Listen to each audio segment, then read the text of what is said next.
अस्सलाम वालेकुम स्टूडेंट्स, उम्मीद है आप तमाम लोग खैरियत से होंगे। मेरा नाम मोहम्मद उमर खान है और आप देख रहे हैं दी लॉ चैनल। इस चैनल पर गुफ्तगू करते हैं हम लॉ, लैट, लॉ गैट और LLB 4 ईयर्स के हवाले से। तो अगर आप नए कैंडिडेट हैं, नए स्टूडेंट हैं, इस चैनल पर पहली बार तशरीफ लाएं तो इस चैनल को जरूर सब्सक्राइब करें ताकि इस तरह की मजीद अपडेटेड और लेटेस्ट वीडियोज़ हम आप तमाम कैंडिडेट्स की खिदमत में बर वक्त शेयर कर सकें।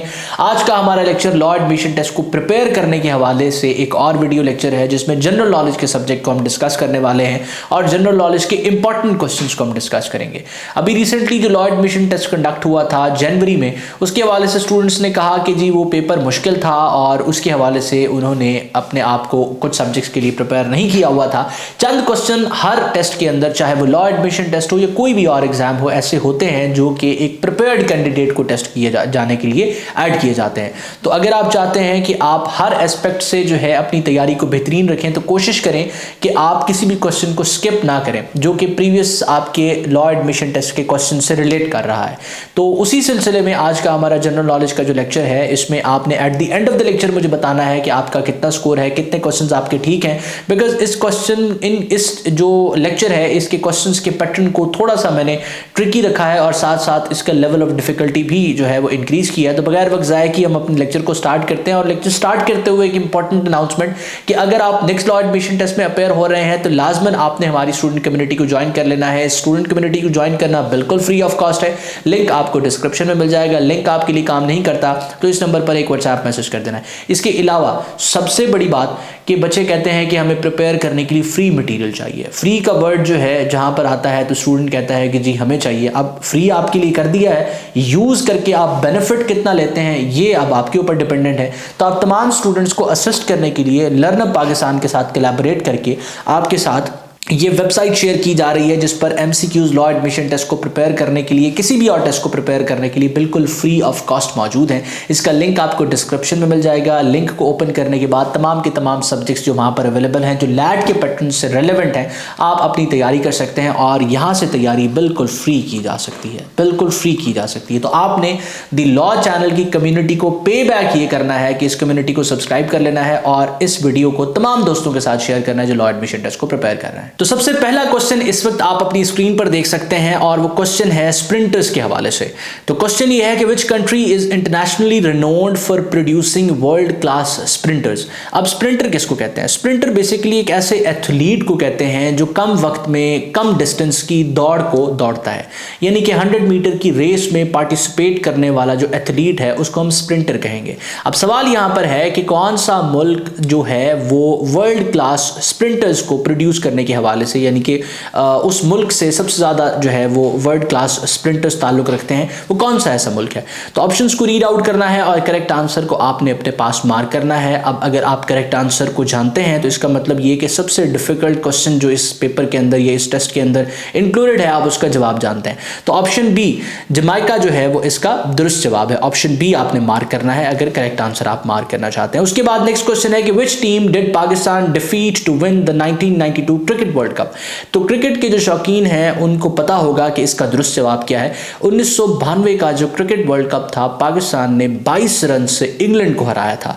तो इंग्लैंड जो है ऑप्शन बी इसका दुरुस्त जवाब है। अब मजीद आपके नॉलेज को थोड़ा सा हम टेस्ट करते हैं और आपकी मेमोरी को थोड़ा सा देखते हैं कि आप कितना इस हवाले से अवेयर हैं। आपने कमेंट सेक्शन में मुझे बताना है कि 1992 का जो क्रिकेट वर्ल्ड कप था उसमें मैन ऑफ द मैच किसको दिया गया था। घबराइए मत, अगर आप आंसर से वाकिफ नहीं है तो आप इसको सर्च कर लीजिए और उसके बाद कमेंट सेक्शन में बताइए। उसके बाद नेक्स्ट क्वेश्चन आप अपनी स्क्रीन पर देख सकते हैं और वो क्वेश्चन है कि Din Ilahi was abolished by which Mughal emperor. अब दीन इलाही क्या था? दीन इलाही एक रिलीजन था, एक ऐसा रिलीजन था जो कि सेकुलर माना जाता था और ये दिया गया था अकबर की तरफ से। अकबर भी एक मुगल एम्परर था। इसको अबॉलिश किया, इसको खत्म किया क्योंकि ये इस्लामिक प्रिंसिपल के अगेंस्ट था।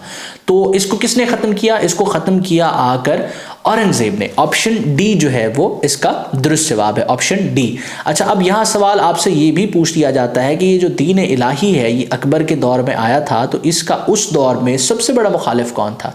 तो शेख अहमद सरहिंदी जो है, जिनको मुजद्दिद अल-अफ़सानी भी कहा जाता है, वो इसके सबसे बड़े मुखालिफ थे। उसके बाद on which date was the United Nations officially established. अब कुछ ऐसे क्वेश्चंस होते हैं जिनकी एग्जैक्ट डेट के बारे में आपको पता होना जरूरी है। अब यहाँ यूनाइटेड नेशन एक ऐसा इदारा है जो पूरी दुनिया में पीस मेकिंग के हवाले से फेमस है और इसका पर्पस पीस मेकिंग है।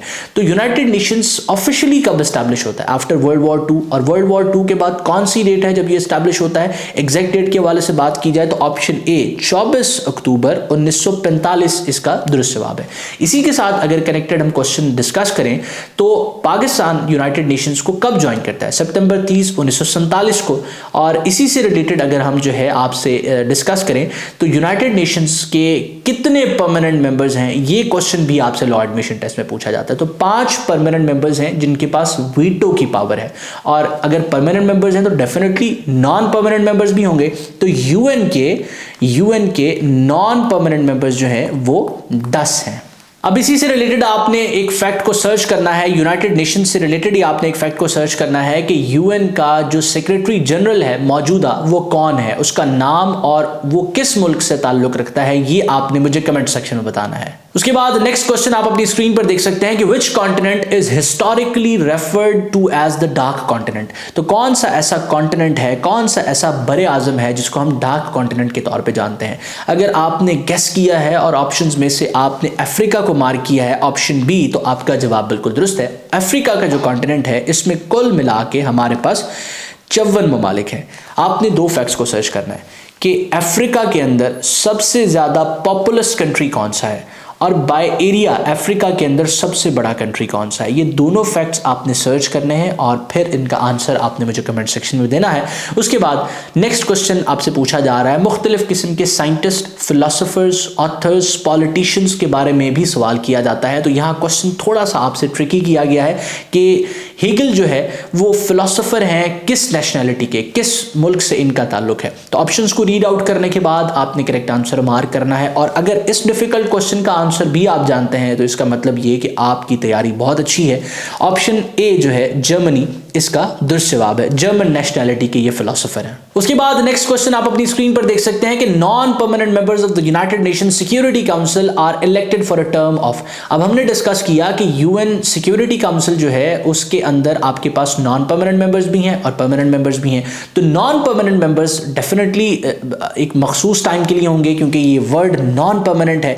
तो इसके इलेक्शंस होते हैं, और इलेक्शंस कितनी ड्यूरेशन के बाद होते हैं, सवाल यहां पर ये किया जा रहा है। अब ये भी एक मुश्किल क्वेश्चन है, लेकिन ये लॉ एडमिशन टेस्ट के पर्सपेक्टिव से इंपॉर्टेंट है, ये आपको पता होना चाहिए, और ये यूएन के टॉपिक से रिलेट करता है। अगर आपने ऑप्शंस को रीड आउट करने के बाद करेक्ट आंसर के तौर पे ऑप्शन बी को मार्क किया है 2 years, तो आपका जवाब बिल्कुल दुरुस्त है। उसके बाद exposure to sunlight result in the formation of which vitamin in the human body. इंसान के जिस्म में अगर वो सूरज की रोशनी में जाता है तो कौन सा विटामिन प्रोड्यूस होता है? ऑप्शंस को रीड आउट करने के बाद अगर आपने करेक्ट आंसर के तौर पे ऑप्शन डी को मार्क किया है तो आपका जवाब बिल्कुल दुरुस्त है। विटामिन डी के अलावा तमाम के तमाम विटामिन आप मुख्तलिफ किस्म की फूड इनटेक या सप्लीमेंट्स के थ्रू लेते हैं। आपकी बॉडी सिर्फ एक विटामिन प्रोड्यूस करती है जिसको हम विटामिन डी कहते हैं। उसके बाद नेक्स्ट क्वेश्चन आप अपनी स्क्रीन पर देख सकते हैं कि which of the following components of blood protects the body against disease. तो ब्लड के कौन से ऐसे कंपोनेंट्स हैं जो हमारी बॉडी को बीमारियों के अगेंस्ट प्रोटेक्ट करते हैं? ऑप्शंस को रीड आउट करने के बाद अगर आपने करेक्ट आंसर के तौर पे ऑप्शन सी को मार्क किया है व्हाइट ब्लड सेल्स, तो आपका जवाब बिल्कुल दुरुस्त है। उसके बाद who was the Mughal emperor before Aurangzeb. तो औरंगजेब से पहले जो मुगल एम्परर हैं वो कौन है? ऑप्शंस को रीड आउट करने के बाद अगर आपने करेक्ट आंसर के तौर पे ऑप्शन सी को मार्क किया है शाहजहां, तो आपका जवाब बिल्कुल दुरुस्त है। अच्छा, इस वीडियो में मजीद आगे बढ़ते हुए वो तमाम कैंडिडेट्स जो नेक्स्ट लॉ एडमिशन टेस्ट को प्रिपेयर कर रहे हैं और तैयारी के हवाले से कंफ्यूज्ड हैं, तो आप इन 3 रिसोर्सेज पर रिलाई कर सकते हैं। सबसे पहली रिसोर्स हमारा जो लैट प्रिपरेटरी कोर्स है वो है, ये एक कॉम्प्रिहेंसिव नेचर का कोर्स है जिसमें तमाम के तमाम सब्जेक्ट्स के हवाले से आपको डिटेल लेक्चर्स मिलते हैं, आपको नोट्स मिलते हैं, आपके टेस्ट कंडक्ट किए जाते हैं, और आपके पास सबसे बड़ी बात आपकी मोबाइल फोन में टीचर अवेलेबल होता है।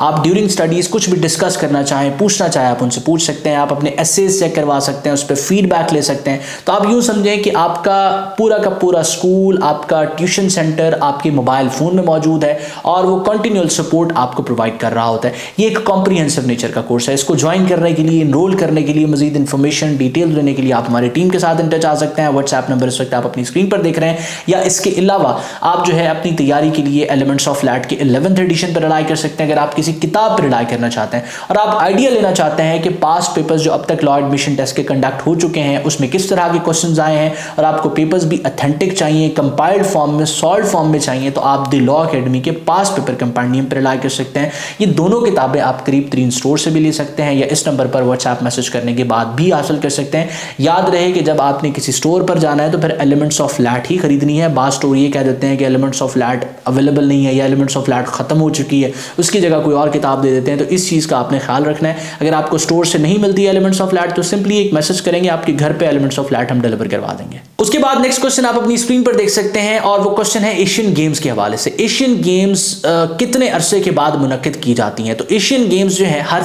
4 साल के बाद मुनक्किद होती हैं। ऑप्शन ए जो है वो इसका दुरुस्त जवाब है। अब इसी से रिलेटेड एक फैक्ट जो आपको पता होना चाहिए कि लास्ट टाइम जो है एशियन गेम्स 2023 में जो है वो खेली गई थी और ये चाइना में मुनक्किद हुआ था एशियन गेम्स। और जो नेक्स्ट एशियन गेम्स हैं वो 2026 में खेली जाएंगी और ये जापान में जो है वो मुनक्किद होंगी। उसके बाद Interfax is a news agency of which country. अब इंटरफैक्स के हवाले से पूछा जा रहा है कि कौन से मुल्क की न्यूज एजेंसी है। ऑप्शंस को रीड आउट करने के बाद करेक्ट आंसर के तौर पे अगर आपने रशिया को मार्क किया है तो आपका जवाब जो है वो बिल्कुल दुरुस्त है। उसके बाद the legendary character Sherlock Holmes was created by which author. तो ये जो लेजेंडरी कैरेक्टर शेरलॉक होम्स है ये आपने मुख्तलिफ इस पे सीजन्स भी देखे होंगे, अगर नॉवेल्स पढ़ते हैं तो आपने नॉवल भी पढ़ा होगा। तो ये किस ऑथर की तरफ से लिखा गया है? ऑप्शंस को रीड आउट करने के बाद अगर आपने option B Arthur Conan Doyle को मार्क किया है तो आपका जवाब जो है वो बिल्कुल दुरुस्त है। विच dynasty succeeded the slave dynasty in medieval India. तो दिल्ली सल्तनत की कुल 5 डायनेस्टीज थी जिसमें पहली डायनेस्टी जो है वो स्लेव डायनेस्टी थी। तो इसके बाद आने वाली डायनेस्टी के हवाले से आपसे सवाल किया जा रहा है। ऑप्शंस को रीड आउट करने के बाद अगर आपने करेक्ट आंसर के तौर पे ऑप्शन सी खिलजी डायनेस्टी को मार्क किया है तो आपका जवाब जो है वो बिल्कुल दुरुस्त है। उसके बाद नेक्स्ट क्वेश्चन आप अपनी स्क्रीन पर देख सकते हैं। In the group BRICS what does the letter S stands for. अब ये जो ब्रिक्स है सबसे पहले तो आपने सर्च करना है कि ये क्या है। अब यहां आपसे पूछा जा रहा है कि इसमें जो लेटर एस है ये किस मुल्क को जो है वो डिनोट कर रहा है। तो ऑप्शंस को रीड आउट करने के बाद करेक्ट आंसर अपने पास आपने मार्क करना है। अब ये भी एक डिफिकल्ट क्वेश्चन है लेकिन ये लैट में पूछा जा सकता है। तो आपका जो इसमें करेक्ट आंसर है वो ऑप्शन बी साउथ अफ्रीका है। अब यहां हम देख लेते हैं कि ये जो ब्रिक्स है इसमें B stands for Brazil, R stands for Russia, I stands for India and C stands for China। और S के बारे में हमने देख लिया, stands for South Africa। उसके बाद who decides when and where a United Nations peacekeeping mission will operate। अब यहाँ पूछा जा रहा है कि कौन डिसाइड करता है कि UN का पीस मेकिंग मिशन कब और कहां पर ऑपरेट करेगा। ऑप्शंस को रीड आउट करने के बाद अगर आपने करेक्ट आंसर के तौर पे ऑप्शन सी को मार्क किया है यूनाइटेड नेशन सिक्योरिटी काउंसिल तो आपका जवाब जो है वो बिल्कुल दुरुस्त है। ऑप्शन सी जो है इसका करेक्ट आंसर है। उसके बाद नेक्स्ट क्वेश्चन आप अपनी स्क्रीन पर देख सकते हैं कि which United Nations body deals with population related issues. तो यूएन का कौन सा ऐसा इदारा है जो पॉपुलेशन रिलेटेड मैटर्स से डील करता है। ऑप्शंस को रीड आउट करने के बाद अगर आपने करेक्ट आंसर के तौर पे ऑप्शन बी को मार्क किया है UNFPA तो आपका जवाब बिल्कुल दुरुस्त है। अब UNFPA स्टैंड्स फॉर व्हाट ये आपने सर्च करना है और कमेंट सेक्शन में मुझे बताना है। उसके बाद नेक्स्ट क्वेश्चन आप अपनी स्क्रीन पर देख सकते हैं। The world's second highest mountain peak K2 is located in which mountain range. अब यहां आपको बताया जा रहा है कि दुनिया की जो दूसरी बड़ी चोटी है वो K2 है। ये कहां पर लोकेटेड है, किस माउंटेन रेंज में लोकेटेड है। ऑप्शंस को रीड आउट करने के बाद अगर आपने करेक्ट आंसर के तौर पे ऑप्शन बी को मार्क किया है कराक्रम तो आपका जवाब जो है वो बिल्कुल दुरुस्त है। ऑप्शन बी जो है वो इसका दुरुस्त जवाब है। अब अगर K2 दुनिया की दूसरी बड़ी चोटी है तो दुनिया की पहली बड़ी चोटी कौन सी है, माउंट एवरेस्ट है। ये कहां पर लोकेटेड है इसके बारे में यानी कि कौन सी माउंटेन रेंज में है इसको आपने सर्च करके मुझे कमेंट सेक्शन में बताना है। और K2 से रिलेटेड और क्वेश्चंस पूछे जाते हैं जिसमें एक क्वेश्चन ये है कि K2 की जो हाइट है वो कितनी है, तो 8611 मीटर ये इसकी हाइट है। और अगर सवाल पूछा जाए कि K2 का दूसरा नाम क्या है तो गोल्डविन ऑस्टिन जो है इसका दूसरा नाम है जिसके हवाले से अक्सर जो है वो आपसे सवाल पूछा जाता है। नेक्स्ट क्वेश्चन आप देख सकते हैं कि who was the last king of Afghanistan. Afghanistan का लास्ट किंग जो है वो कौन है। ऑप्शंस को रीड आउट करने के बाद अगर आपने करेक्ट आंसर के तौर पे ऑप्शन सी मोहम्मद जाहिर शाह को मार्क किया है तो आपका जवाब जो है वो बिल्कुल दुरुस्त है। उसके बाद नेक्स्ट क्वेश्चन आप देख सकते हैं, the study of hand writing is called, the study of hand writing is called graphology. Option A जो है वो इसका दुरुस्त जवाब है। तो ये हमारा लेक्चर है जिसमें जनरल नॉलेज के सब्जेक्ट के हवाले से इंपॉर्टेंट क्वेश्चंस को हमने डिस्कस किया है। अगर आप लॉ एडमिशन टेस्ट को प्रिपेयर कर रहे हैं तो आप अपनी तैयारी के लिए इन 3 में से किसी भी रिसोर्स पर रिलाई कर सकते हैं। हमारा कॉम्प्रिहेंसिव कोर्स आपको तैयारी में फैसिलिटेट करेगा, और अगर आप किताबों में रिलाई करना चाहते हैं तो एलिमेंट्स ऑफ लैट के साथ आप पास्ट पेपर कंपेंडियम पे भी रिलाई कर सकते हैं। मजीद इन्फॉर्मेशन और डिटेल्स आप हमारी टीम के साथ इन टच आके हासिल कर सकते हैं, और अपने आप को लैट और लॉ के हवाले से अपडेटेड रखने के लिए आपने सिंपली हमारी व्हाट्सएप कम्युनिटी को ज्वाइन करना है और इसको फॉलो कर लेना है, ताकि तमाम की तमाम अपडेट्स आपके साथ बर वक्त पहुंचाई जा सकें। अल्लाह आपका हामी नासिर हो। हमेशा आप तमाम स्टूडेंट्स की कामयाबी के लिए दुआ गो। उमर खान और उसकी टीम। अल्लाह हाफ़िज़।